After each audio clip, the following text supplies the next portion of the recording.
अस्ट्रेलियामा नेपालीहरूले सेभिङ किन गर्न सक्दैनन् त? मलाई लाग्छ पहिलो नम्बरमा आउँछ अनावश्यक रूपमा ड्रिङ्किङ, स्मोकिङहरू। जस्तै स्मोकिङहरूबाट पनि कति गइरहेको हुनसक्छ त पैसा तपाईँको।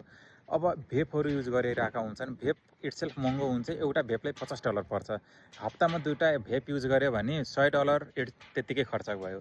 अनि वाइनहरू अलिक बढी मात्रामै वाइनहरू युज गर्दा अलिक बढी नै जान्छ। ठिक छ, सामान्य रूपमा थोरै वाइन, मान्छेले वाइन खानु ठिकै हो, तर वाइनले जब मान्छेलाई खान्छ त्यो नराम्रो कुरा हो के हो। त्यो हुँदाखेरि अनि अरू कुलतहरूमा जस्तै क्यासिनो जाने, अनि पोकिजहरू खेल्ने, बेटिङहरू लगाउने, अनि इभन स्पेसल्ली लोटोहरू भरिराख्ने, लोटोहरू पर्छ कि भन्ने आशमा पनि लोटोबाट पनि धेरै खर्च गरिरहेका हुन्छन्। त्यो त्यताबाट खर्च हुन्छ। तर यी खर्चहरू अनावश्यक रूपमा खर्च गर्नुभन्दा अगाडि यो सोच्नुपर्छ हामीले कि हामीले यहाँ एक खर्च गर्नु भनेको नेपालमा तपाईँको घर परिवारमा 100वटा केही राम्रो कुराहरू किन्न सक्छन् हो। यो कुराहरू मध्यनजर गर्नुपर्छ र कुलतमा फस्नबाट जोगिनु पनि पर्छ।